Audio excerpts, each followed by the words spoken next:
29 जून 2021 के daily news analysis current affairs discussion में आपका स्वागत है। बिना समय बर्बाद किए देखते हैं आज कौन कौन सी इंपॉर्टेंट न्यूज़ है। पहले मैं करंट अफेयर्स लेके आ रहा हूँ, एडिटोरियल डिस्कशन मैं इसके बाद लेके आऊँगा। सोचा आपके लिए करंट अफेयर्स दे दूँ पहले। तो पहला है, government unveils 6.28 lakh crore stimulus post second Covid wave. आत्मनिर्भर भारत पैकेज याद है, जो पहले कोरोना की वेव के बाद आया था। कुछ उसी प्रकार का ये दूसरी कोरोना वेव की बात का फाइनेंशियल पैकेज है। फाइनेंशियल पैकेज मतलब जो बिजनेसेस ठप हो गए हैं उनको थोड़ा एक्स्ट्रा लोन बांटना, इस प्रकार की चीजें। ECLGS स्कीम में थोड़ा और पैसा डालना। तो कौन कौन सी नए स्टेप्स लाए गए हैं? तो extending loan guarantees and concessional credit for pandemic hit sectors and investments to ramp up health care capacities. भाई हेल्थ केयर कैपेसिटीज को बढ़ाएंगे, और जो भी पैंडेमिक हिट सेक्टर्स है आपको पता है कि सारे ही सेक्टर पैंडेमिक से हिट है, कोई ऐसी बड़ी बात नहीं है।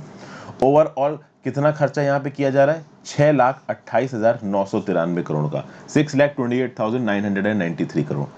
अब इस पूरे खर्चे में से हमारी सरकार की आदत है कि पहले जो स्टेप्स अनाउंस किए गए हैं उनके दाम को भी जोड़ देते हैं। तो क्या होता है कि एक स्कीम अनाउंस की गई, उसमें थोड़ा पैसा, एक स्कीम अनाउंस की उसमें थोड़ा पैसा, और एंड में क्या करती है सरकार? एक मेजर स्कीम अनाउंस करती है, उसमें पूरा बड़ा सा पैसा एक दिखाती है, जैसे यहाँ पे दिखाया जा रहा है 6.28 लाख करोड़, लेकिन इसमें पर्टिकुलरली पहले की स्कीम के पैसे भी जुड़े हुए होते हैं। फॉर एग्जाम्पल, प्रधानमंत्री गरीब कल्याण अन्न योजना के अंदर ये जो नवंबर 2021 तक एक्स्ट्रा फूड ग्रेन्स बांटी जा रही हैं, इसके में जो खर्चा आएगा वो भी 6.28 लाख करोड़ में जुड़ा हुआ है। फिर हाइयर फर्टिलाइजर सब्सिडीज से रिलेटेड जो खर्चा आएगा, भी कुछ दिन पहले ही मैंने आपको एक फर्टिलाइजर बताया था। उस फर्टिलाइजर में मैंने आपको बताया था कि प्रति बैग जितने रुपए की सब्सिडी है उसको 700 रुपए से बढ़ाया गया था। आप मुझे नीचे कमेंट बॉक्स में बताओ कि वो फर्टिलाइजर कौन सा था। उस पर्टिकुलर न्यूज को मैंने 2 बार कवर किया है, पहले जब वो प्रपोज की थी हुई थी, और दूसरी बार जब उसको अप्रूवल मिला था। तो वो फर्टिलाइजर कौन सा है जिसकी सब्सिडी रिसेंटली अभी बढ़ाई गई है, वो नीचे मुझे कमेंट बॉक्स में बताइए, और उसमें जो खर्चा आ रहा है वो भी 6.28 लाख करोड़ में मिला हुआ है। अब सरकार कुछ भी कर ले, एक्सपर्ट्स अपनी राय जरूर देंगे, और एक्सपर्ट्स कभी भी खुश नहीं होते सरकार कुछ भी करे तो एक्सपर्ट्स बोल रहे हैं कि ये 6.28 लाख करोड़ इनफ नहीं है। अभी एक्सपर्ट्स क्यों बोल रहे हैं कि इनफ नहीं है? तो एक्सपर्ट्स का बोलना है कि कोई डायरेक्ट स्टिमुलस नहीं दिया गया पैकेज में। डायरेक्ट स्टिमुलस कहने का मतलब ये है कि भाई सीधे सीधे लोगों को आप सब्सिडी के फॉर्म में पैसा दे दो, कि हाँ भाई जो लोग भी अफेक्टेड हैं उनको इतना पैसा। जैसे यूएस में नहीं हुआ है कि भाई सब लोगों के अकाउंट में $2,000 डाल दिए गए, क्यों? क्योंकि भाई वो अपना घर का किराया वगैरह दे लें, अपना राशन पानी खरीद लें। इस प्रकार की स्कीम वैसे इंडिया में ना के बराबर ही है। बट मनरेगा जैसी स्कीम्स में एलोकेशन क्या इस 6,28,000 करोड़ से किया जाएगा? जवाब है थोड़ा कम ही चांस है। तो सवाल उठता है कि इस 6,28,993 करोड़ में एक्चुअली में किया क्या जा रहा है? तो जैसा कि हमने देखा, फर्टिलाइजर सब्सिडीज हो गई, उसके साथ साथ लोन गारंटी। तो emergency credit line guarantee scheme. अभी emergency credit line guarantee scheme क्या है? लगभग 18 अप्रैल और 31 मई के आर्टिकल्स में मैंने ECLGS के बारे में आपसे डिस्कस किया था। ECLGS क्या है कि जो एंटरप्रेन्योर्स होते हैं, जैसे फॉर एग्जांपल डॉक्टर वगैरह हो गया, उन्होंने अपने क्लिनिक के लिए लोन उठा रखा है। छोटे छोटे जो आप कह सकते हो एंटरप्रेन्योर्स हैं, उन्होंने अपने बिजनेस के लिए पैसा उठाया, अभी उस पैसे में कुछ और उनको एक्स्ट्रा चाहिए, तो उन्होंने थोड़ा और पैसा, आप कह लो कि ऐसा लोन सरकार पर से उठा लिया। तो ECLGS स्कीम के अंदर जो भी लोन बांटे जा रहे हैं, उस टोटल लोन की लिमिट को 1.5 लाख करोड़ कर दिया। मैंने पहले ECLGS स्कीम को 18 अप्रैल के करंट अफेयर्स में और 31 मई के करंट अफेयर्स में पढ़ा रखा है। ECLGS 3.0 और 4.0 वर्जन, अगर आपको इन स्कीम्स के बारे में जानना है तो पहले वाली वीडियोस को देखिए जाके। तो ECLGS स्कीम के अंदर 1.5 लाख करोड़ रुपया और एलोकेट किया गया है। फिर एक नया 7,500 करोड़ रुपए का अनाउंसमेंट आया है to guarantee loans up to 1.25 lakh to small borrowers through micro finance institutions.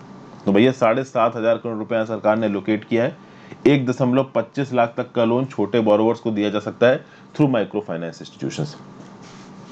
और कौन कौन से मेजर्स हैं? तो 1.1 लाख करोड़ रुपीस की फ्रेश लोन गारंटी फैसिलिटी है, किसके लिए? Health care investments in non metropolitan areas and sectors such as tourism. तो टूरिज्म जैसे सेक्टर्स में और नॉन मेट्रोपॉलिटन एरियाज में हेल्थ केयर इन्वेस्टमेंट के लिए 1.1 लाख करोड़ रुपया ये लोन गारंटी फैसिलिटी दी जाएगी। फिर 23,220 करोड़ रुपए एलोकेट किए गए हैं पब्लिक हेल्थ को और पेडियाट्रिक केयर पे फोकस करने के लिए। पेडियाट्रिक केयर क्या होती है कि बच्चों की इकोनॉमिक सोशल वेलबींग, ठीक है ना। तो बच्चों की इकोनॉमिक सोशल वेलबींग के लिए इसको बोला जाता है पीडियाट्रिक केयर। इसके लिए 23,220 करोड़ रुपए एलोकेट किए गए हैं। इसके अंदर कुछ और चीजें भी की जाएंगी, जैसे आईसीयू बेड्स को बढ़ाया जाएगा, ऑक्सीजन सप्लाई के इंफ्रास्ट्रक्चर को बढ़ाया जाएगा, और मेडिकल केयर प्रोफेशनल्स को इमीडिएट बेसिस पे बढ़ाने की कोशिश की जाएगी। तो जो फाइनल ईयर में अपनी पढ़ाई कर रहे हैं, इंटर्न्स हैं, उनको जल्दी से जल्दी इस मेडिकल केयर प्रोफेशन में लाया जा सके, इसके लिए पैसा इस्तेमाल होगा।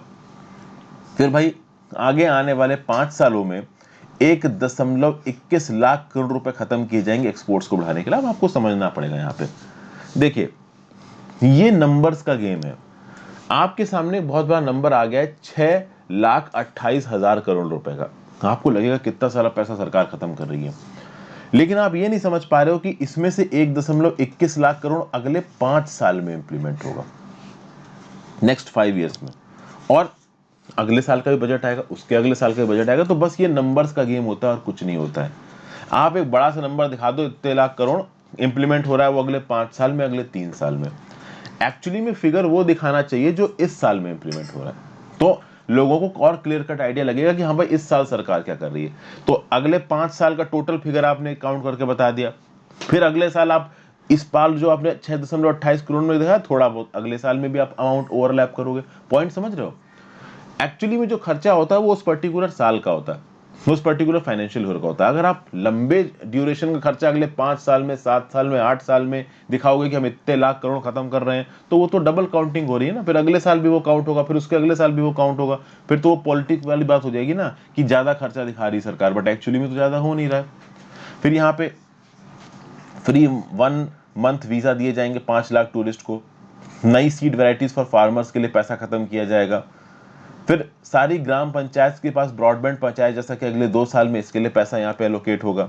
फिर एक स्कीम है कि गवर्नमेंट बियर करती है EPF, employee provident fund contribution को उन एम्प्लॉयज के लिए जो कि 15,000 रुपये महीना से कम कमाते हैं। तो इसको 31 मार्च 2022 तक एक्सटेंड किया गया इस पर्टिकुलर स्कीम को। तो ऐसी बहुत से यहाँ पे चीजें करी गई हैं इस 6.28 लाख करोड़ से। एडिटोरियल डिस्कशंस में भी इसके बारे में बातचीत होगी, उसको देखेंगे। जनरल स्टडीज पेपर 3 में और जनरल स्टडीज पेपर 2 में पर्टिकुलर न्यूज आपको काम आएगी। Next, mode of recruitment no bar to promotion for PwDs. PwDs मतलब पर्सन्स विद डिसेबिलिटी। 1995 एक्ट के बारे में तो आपको पता ही होगा, पर्सन्स विद डिसेबिलिटी एक्ट 1995। अभी सुप्रीम कोर्ट में एक इंपॉर्टेंट आप कह सकते हैं ऑब्जर्वेशन आया है। A disabled person can avail the benefit of reservation of promotion even if he or she was recruited in the regular category or developed the disability after gaining employment, the Supreme Court said। कहने मतलब क्या है कि मान लीजिए आप as a disabled person किसी job को ज्वाइन करते हो, आपको पता है कि फिजिकली डिसेबल्ड पर्सन के लिए कोटा होता है आपको नौकरी में, कि हाँ भाई अगर आपके पास पीडब्ल्यू मतलब फिजिकल डिसेबल्ड का कोटा है तो आपको रिजर्वेशन मिलेगा। ठीक है भाई, अभी रिजर्वेशन मिलने के बाद जब आप जॉब में पहुंचोगे तो प्रमोशन में भी मिलेगा। अब एक प्रॉब्लम है यहाँ पे, मान लीजिए as a general category candidate आपने कंपीट किया या किसी भी और कैटेगरी में आपने कंपीट किया एससी एसटी में और आप जॉब के अंदर पहुंच गए, लेकिन आपकी कैटेगरी दूसरी थी, ठीक है, या तो जनरल थी या एससी एसटी थी, जो भी थी। अब जॉब में पहुंचने के बाद मान लीजिए किसी के साथ कोई अनफॉर्चुनेट इवेंट हो जाता है और वो फिजिकली डिसेबल्ड हो जाता है। फिजिकली डिसेबल्ड का यहाँ पे क्या पैमाना है वो भी मैं आपको बताता हूँ। तो अगर एक बार आप फिजिकली डिसेबल्ड हो जाते हो जॉब में जाने के बाद, तो क्या आप फिजिकली डिसेबल्ड कोटा के लिए एलिजिबल होगे? जवाब है हाँ। यही बात सुप्रीम कोर्ट ने यहाँ पे बोली है, इररिस्पेक्टिव ऑफ द फैक्ट कि आप जॉब के अंदर फिजिकली डिसेबल्ड कोटा के बेसिस पे पहुंच रहे हो या किसी और कोटा में पहुंच रहे हो या जनरल कैटेगरी में पहुंच रहे हो। एक बार अगर आप नौकरी ज्वाइन कर ली और नौकरी ज्वाइन करने के बाद भी अगर आपको कोई फिजिकल डिसेबिलिटी होती है तो भी फिजिकली डिसेबल्ड पर्संस के लिए जो भी कोटा अवेलेबल है उसमें आपको प्रमोशन के लिए कंसीडर किया जाएगा। देखिए, the important thing is the employee should be a person with disability at the time of promotion. तो मान लीजिए आपने जॉब ज्वाइन की 2014 में और 2019 में आपका प्रमोशन आया और 2017 में कुछ फिजिकल डिसेबिलिटी वाली चीज हो गई थी। 2014 में आप जनरल कैटेगरी के बेसिस पे गए थे, 2017 में आपको प्रॉब्लम हो गई, 2019 में जब प्रमोशन हो रहा है तो आप फिजिकली डिसेबल्ड हो तो आपको फिजिकली डिसेबल्ड का प्रमोशन कोटा मिलेगा। तो इररिस्पेक्टिव ऑफ द फैक्ट कि आपने ज्वाइन कैसे की थी, अगर आप ज्वाइन करने के बाद भी फिजिकली डिसेबल्ड होते हो तो भी आपको फिजिकली डिसेबल्ड का प्रमोशन बेनिफिट मिलेगा। ये जो 1995 का एक्ट है, persons with disability act of 1995, does not make a distinction between a person who may have entered service on account of disability and a person who may have acquired disability after the service। ये basically supreme court ही बोल रहा है कि मतलब एक बार आप service में जब पहुंचे, ठीक है, तो सर्विस में पहुंचते समय आप फिजिकली डिसेबल्ड थे या प्रमोशन के समय आप फिजिकली डिसेबल्ड थे, इन दोनों के बीच में कोई भी डिस्टिंक्शन नहीं है। उसी प्रकार से कोई एक पर्टिकुलर पर्सन मान लीजिए कंपैशनेट अपॉइंटमेंट के बेसिस पे नौकरी पे लगा है। कंपैशनेट अपॉइंटमेंट जानते हैं ना, जैसे फॉर एग्जांपल आपकी फैमिली में कोई उस पर्टिकुलर डिपार्टमेंट में काम कर रहा था, अभी वो नीचे के लेवल पे काम कर रहा था या ऊपर के लेवल पे काम कर रहा था, वो एक अलग बात है। तो वो कमिश्नर लेवल पे हो चाहे वो एक क्लरिकल लेवल पे हो, मान लीजिए उस पर्टिकुलर पर्सन की डेथ होती तो उसके ही घर में उनकी वाइफ को या फिर उसके बेटे को एक कंपैशनेट अपॉइंटमेंट मिलता है। कंपैशनेट अपॉइंटमेंट क्या मतलब कि जो भी डिपार्टमेंट है या सरकार है आपकी प्रॉब्लम को समझ के आपको नौकरी दे रही है। तो ऐसे केसेस में कंपैशनेट अपॉइंटमेंट में आपको हायर लेवल की पोस्टें नहीं मिलती, थोड़ा लोअर लेवल की पोस्टें मिलेंगी, क्लरिकल पोस्टें मिलेगी, बट ठीक है, कम से कम एक नौकरी तो मिल रही है। तो कंपैशनेट अपॉइंटमेंट में भी आप चले गए, मान लीजिए उस समय पे आप डिसेबल्ड नहीं हो, बाद में आप डिसेबल्ड हो गए, तो भी आप पीडब्ल्यूडी वाले कोटा के लिए, प्रमोशन के लिए एलिजिबल हो गए, ठीक है। तो मतलब अगर आप डिसेबल्ड सर्विस ज्वाइन करने के बाद होते हो तो पीडब्ल्यूडी यानी फिजिकली डिसेबल्ड के अंदर जो भी प्रमोशन का बेनिफिट होगा उसके लिए आप एलिजिबल हो। ये यहाँ पे सुप्रीम कोर्ट ने बोला है, ठीक है। तो आई होप आपको ये चीज समझ में आ गई हो।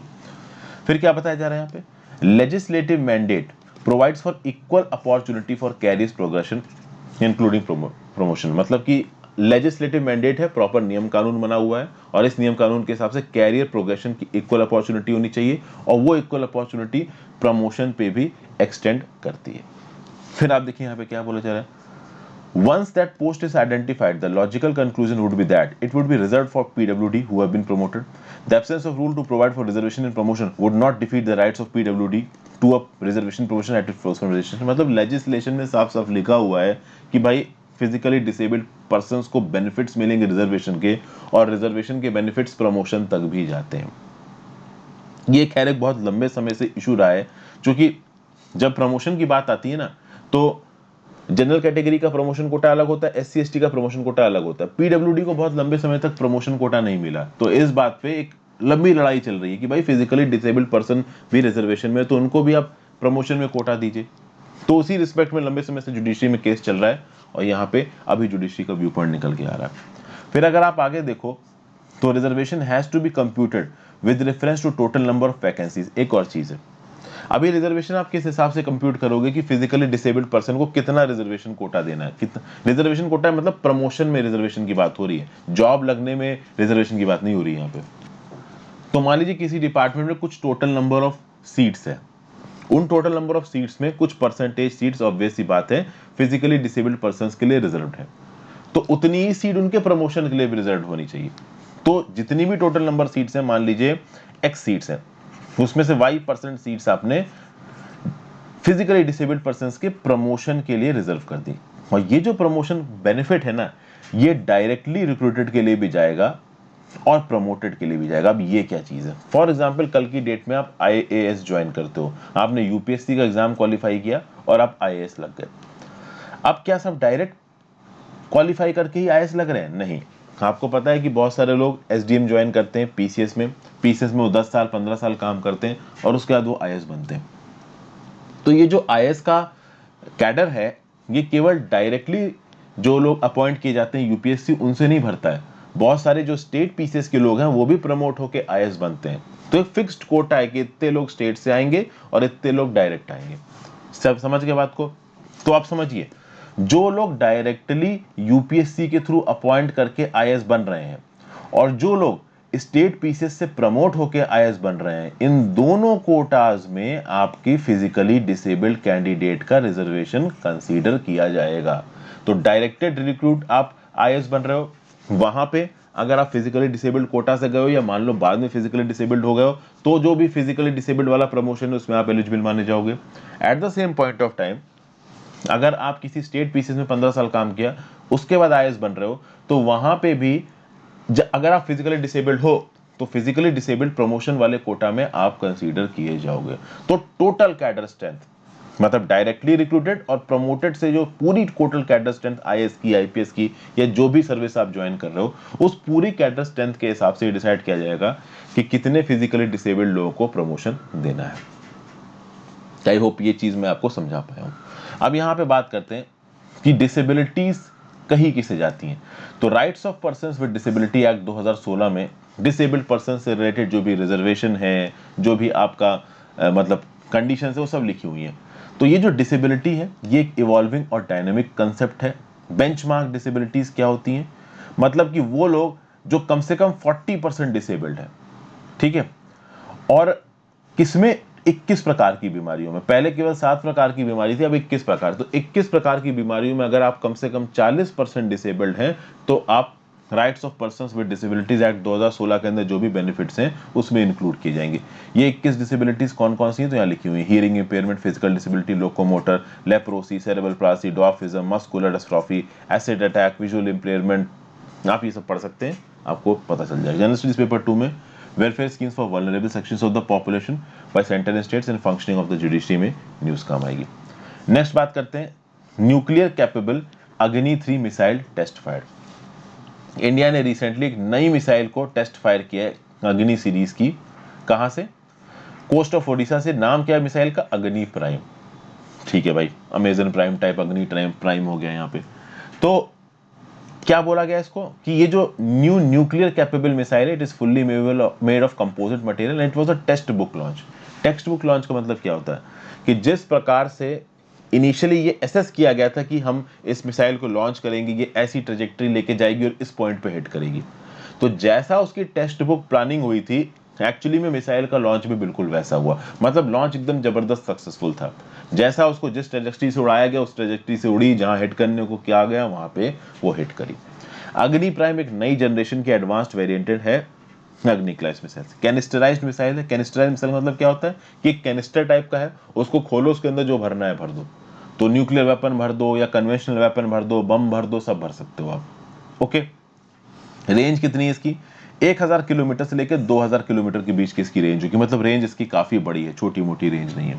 और जब इस मिसाइल को लॉन्च किया गया अग्नि प्राइम के टेस्ट वर्जन को, तो बहुत सारे टेलीमेट्री और रडार स्टेशन लगे थे हमारे ईस्टर्न कोस्ट पे। उन्होंने इस मिसाइल को मॉनिटर किया, ट्रैक किया और missile proper textbook trajectory में गई। मतलब जिस प्रकार से इसको एसेस किया गया था, इनिशियली प्लान किया गया था कि ये ऐसे उड़ेगी, यहां हिट करेगी, इसने बिल्कुल वैसे ही हिट किया है। और अभी कुछ दिन पहले ही हमने ये भी डिस्कस किया था कि डीआरडीओ ने टेस्ट फायर किए हैं enhanced range versions of indigenously developed 122 calibre rocket and extended range version of indigenously developed Pinaka rocket. इस न्यूज को मैंने कवर किया था, ये 25 जुलाई लिखा हुआ, एक्चुअली जुलाई नहीं, ये जून होगा। तो 25 जून को डीआरडीओ ने इंडिजीनियसली डेवलप्ड 122 कैलिबर रॉकेट और इंडिजीनियसली डेवलप्ड पिनाका रॉकेट को एक मल्टी बैरल रॉकेट लॉन्चर से लॉन्च किया था at integrated test range Chandipur. इस न्यूज को मैंने बहुत एक्सटेंसिवली कवर किया था, 25 या 26 जून वाले करंट अफेयर्स में होगा, आप एक बार जाके देख लो।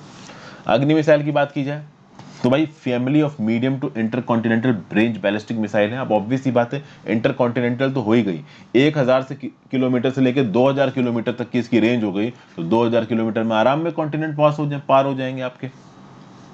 फिर आप देखिए कि ये जो अग्नि मिसाइल होती हैं long range nuclear weapons capable surface to surface ballistic missile है। अब इस पर्टिकुलर स्टेटमेंट को याद रखिएगा, Agni missiles are long range nuclear weapons capable surface to surface ballistic missile. जो भी एमसीक्यूज आते हैं उसमें इस प्रकार के जो स्टेटमेंट्स होते हैं लिख दिए जाते हैं। सबसे पहला अग्नि का वर्जन कब बनाया गया था? अग्नि 1 बनाया गया था 1989 में। किसमें बनाया गया था? Integrated guided missile development programme. तो Agni was started not as a separate system, it was a part of integrated guided missile development program। लेकिन आप बाद में देखोगे कि अग्नि मिसाइल को लगा कि इसके अंदर बहुत पोटेंशियल है, इतना स्ट्रेटेजिक इसको माना गया कि आईजीएमडीपी से इसको अलग कर दिया गया और फिर इसको एक अलग प्रोग्राम की तरह चलाया जा रहा है, क्योंकि इसकी स्ट्रेटेजिक इंपॉर्टेंस को यहाँ पे आइडेंटिफाई किया गया है। अब इंडिया के डिफेंस बजट में एक बिल्कुल अलग सेक्शन होता है, वहां पे अग्नि की मिसाइल डेवलपमेंट को अलग पैसा एलोकेट किया गया है। ओके, तो ये अग्नि सीरीज की बहुत सारी मिसाइल्स हमारी डिफेंस सर्विसेज में इम्बाइब भी हो चुकी हैं। जनरल स्टडीज पेपर 3 में indigenisation of technology and developing new technology में न्यूज आपको काम आएगी। नेक्स्ट बात करते हैं US war plane strike in Iran backed militia and Iraq Syria. देखिए यूनाइटेड स्टेट्समेंट्स ने एक स्टेटमेंट रिलीज किया, उन्होंने बोला है कि उन्होंने एयर स्ट्राइक्स कंडक्ट की हैं ईरान बैक्ड मिलिशिया के अगेंस्ट। कहां पे? इराक में और सीरिया में। क्यों किए? क्योंकि ये जो इराक बैक्ड मिलिशिया है वो यूएस पर्सनल्स और फैसिलिटीज को इराक में टारगेट कर रहा है। तो ये जो यूएस मिलिट्री है इसने बोला है कि भाई 2 लोकेशन सीरिया में और 1 लोकेशन इराक में, यहां पे कुछ ऑपरेशनल और वेपन्स स्टोरेज फैसिलिटीज थी इन मिलिशिया की, हमने उनको दबा दिया। अभी इसका असेसमेंट क्या है, कितने लोग की जान गई है, इस बारे में कोई भी यहाँ पे स्टेटमेंट नहीं इशू किया गया है। ऑब्वियस सी बात है, इस प्रकार की स्ट्राइक्स होंगी तो इस प्रकार की स्ट्राइक्स हमेशा प्रेसिडेंट ही ऑथराइज करते हैं। जब से वो पावर में आए हैं तब से वो दूसरी बार इस प्रकार की रिटेलिएटरी स्ट्राइक को उन्होंने ऑथराइज किया है। ठीक है, अगर आप देखिए तो इस प्रकार की स्ट्राइक्स डेंजरस हैं। क्यों डेंजरस हैं? क्योंकि ऑलरेडी ये जो जेसीपीओ है, joint comprehensive programme of action, इसके ऊपर बातचीत चल रही है और ईरान के साथ इसको रिन्यू करने की बात की जा रही है और यूएस यहाँ पे ईरान बैक्ड मिलिशिया को मार रहा है। तो ऑब्वियसली बात है रिश्ते बिगड़ सकते हैं, लेकिन रिश्ते नहीं बिगड़ेंगे क्योंकि ये सब चीजें साइमल्टेनियस चलती रहती हैं। ये जो ईरान बैक्ड मिलिशिया है इसको पीछे से ईरान सपोर्ट कर रहा है, सामने सामने आके ईरान सपोर्ट नहीं करता है। ठीक है, यूएसए को भी पता है कि ईरान को जेसीपीओ साइन करने से फायदा हो सकता है, सैंक्शन हटेंगे, तो बैक एंड में हम लोग अपनी बातचीत करते रहेंगे यूएस ईरान, लेकिन इस प्रकार से बम वगैरह भी मारते रहेंगे क्योंकि सीधे सीधे लड़ाई नहीं हो रही। ईरान बैक्ड मिलिशिया यूएस के सोल्जर्स पे अटैक कर रहा है, यूएस उन ईरान बैक्ड मिलिशिया को मार रहा है, तो वो ईरान बैक्ड है, डायरेक्टली ईरान वहां पे इन्वॉल्व नहीं है। तो जेसीपीओ पे यहाँ पे बात होने वाली है। लेकिन प्रॉब्लम ये है कि जो नए प्रेसिडेंट साहब आए हैं ईरान के, उनके आने के बाद जेसीपीओ साइन हो पाएगा नहीं हो पाएगा। उन्होंने बोला तो है कि हम भाई जेसीपीओ साइन करेंगे इब्राहिम रईसी साहब ने, लेकिन वो एक्चुअली में करेंगे कि नहीं करेंगे इस बात पे थोड़ा डाउट है। इब्राहिम रईसी के इलेक्शन से रिलेटेड सारी न्यूज में ऑलरेडी पहले ही आपके साथ क्लियर कर चुका हूं। अब देखिए क्या लिखा जा रहा है, बाइडेन एम्स टू कंपार्टमेंटलाइज मतलब एक तरफ पे इस प्रकार की छोटी मोटी लड़ाइयां होती रहेंगी और दूसरी तरफ पे बातचीत भी होती रहेगी जेसीपीओ के लिए। अब जब ईरान और यूएसए के बीच में ये जो ईरान बैक्ड मिलिशिया के अगेंस्ट यूएसए टारगेट कर रहा है, ईरान बैक्ड मिलिशिया यूएस के फोर्सेस को टारगेट कर रहा है, इस बीच में फंसा कौन? इराक, क्योंकि स्ट्राइक इराक की धरती पे भी हुई है। तो वैसे तो यूएस और इराक एक दूसरे का सपोर्ट कर रहे हैं, जो भी थोड़े बहुत इस्लामिक स्टेट की टेरिटरीज बची हुई है इराक में, उनको इराक से बाहर खदेड़ने के लिए, but at the same point of time थोड़ा बहुत यहाँ पे यूएसए की स्ट्राइक्स को इराक ने कंडेम भी किया है। आपको पता होना चाहिए कासिम बिन सुलेमानी को इराक में ही मारा था यूएसए ने, किसके कहने पे? डोनाल्ड ट्रंप के कहने पे। फिर बाइडेन कुछ और स्ट्रेटेजिक चीजें भी कर रहे हैं। इजराइल के जो आउटगोइंग प्रेसिडेंट हैं रियूविन रेवलिन, इनके साथ व्हाइट हाउस में मिले बाइडेन, ईरान के भी ऑफिशियल्स थे, बातचीत करके ईरान और इजराइल के बीच में जो इतने ज्यादा मिसअंडरस्टैंडिंग्स हैं उसको थोड़ा बहुत सॉल्व करने की कोशिश की जा रही है। रीजन बीइंग इजराइल ईरान से बहुत ज्यादा चिढ़ता है, ईरान इजराइल से बहुत ज्यादा चिढ़ता है।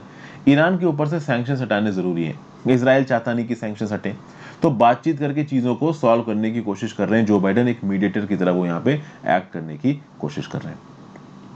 फिर यूएस ये भी बोल रहा है कि भाई ये ईरान पीछे से सपोर्ट करता है अपने मिलिशियाज को, ये मिलिशियाज ड्रोन अटैक्स करते हैं यूएस पर्सनल्स पे और फैसिलिटीज पे इराक में, हम इस चीज को बिल्कुल भी बर्दाश्त नहीं करेंगे। पेंटागन यानी कि जो यूएस का मिलिट्री हेडक्वार्टर्स है, इनका बोलना है कि जो ईरान बैक्ड मिलिशियाज थे इनका नाम क्या है, तो कैताब हिजबुल्लाह और कैताब सैयद अल शुहादा। अब उतना इंपॉर्टेंट नहीं है ये नाम। अगर आप देखो तो जो इराक की सरकार है वो बीच में फंसी हुई है।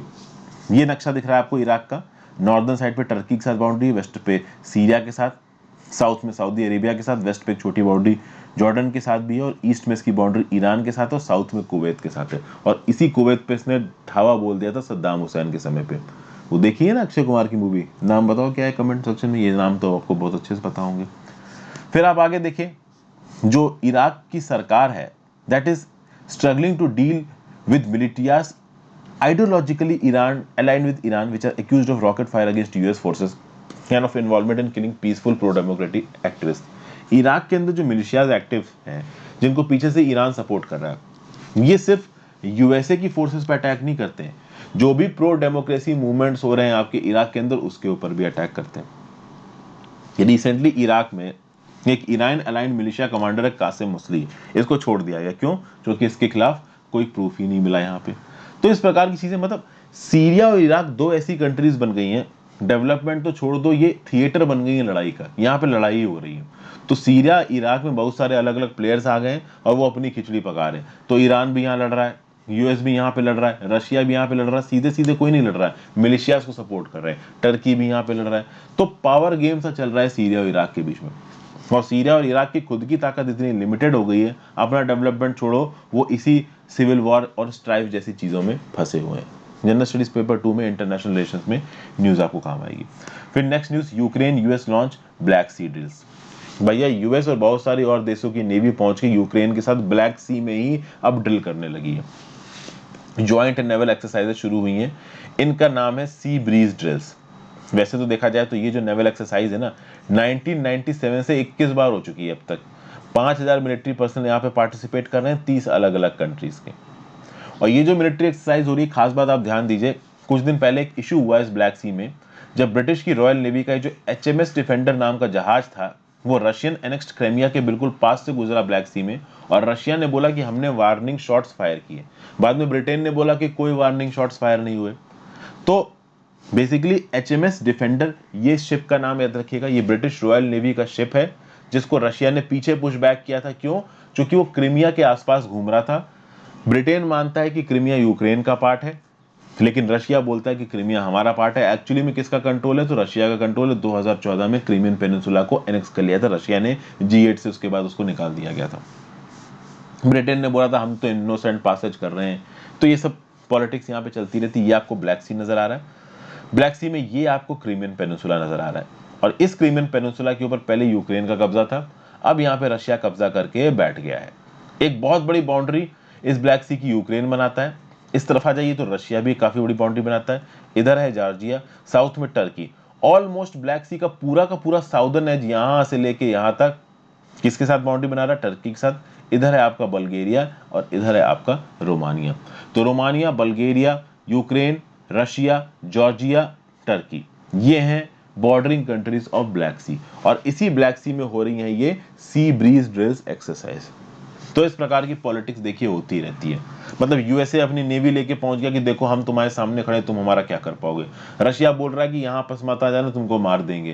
कहते हैं ना कि हिम्मत तो है नहीं, बस एक दूसरे के ऊपर इल्जाम लगा रहे हैं। और ना ही मारे बेटर रहेगा, क्योंकि इन दोनों खेमों को पता है कि अगर एक ने दूसरे को मारा तो सब खत्म हो जाएगा।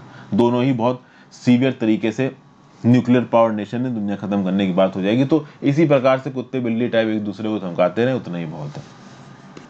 अगर आप बात करें, जैसा कि मैंने बताया 2014 में यूक्रेन को एनेक्स कर लिया था। एक्चुअली यूक्रेन के क्रीमियन पेनिनसुला को एनेक्स कर लिया था रशिया ने। किसी ने भी रशिया के एनेक्सेशन को यहाँ पे रिकॉग्नाइज नहीं किया। इंटरनेशनल प्लेयर्स ये मानते हैं कि क्रीमिया अभी भी यूक्रेन का पार्ट है, बट उससे कोई फर्क नहीं पड़ता, वो है किसके कंट्रोल में? आपका रशिया कंट्रोल में।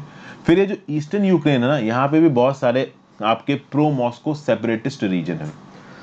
ये जो प्रो मॉस्को सेपरेटिस्ट रीजन है, दो नाम है इनके, वो दोनों नाम कौन कौन से नीचे कमेंट बॉक्स में बताओ, थोड़ी बहुत आपके भी एक्सरसाइज करते हैं।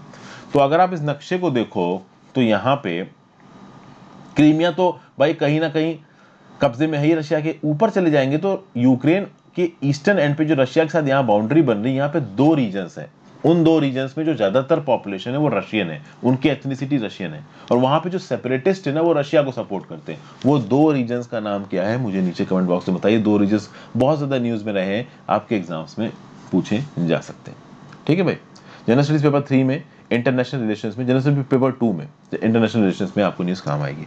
और आज की आखिरी न्यूज, चाइना स्टार्ट्स बाहे 3 हाइड्रो प्रोजेक्ट। ये जो चाइना का बाहे 3 हाइड्रो पावर प्लांट है, ये चाइना के यांगसे रिवर के अपस्ट्रीम में पड़ता है।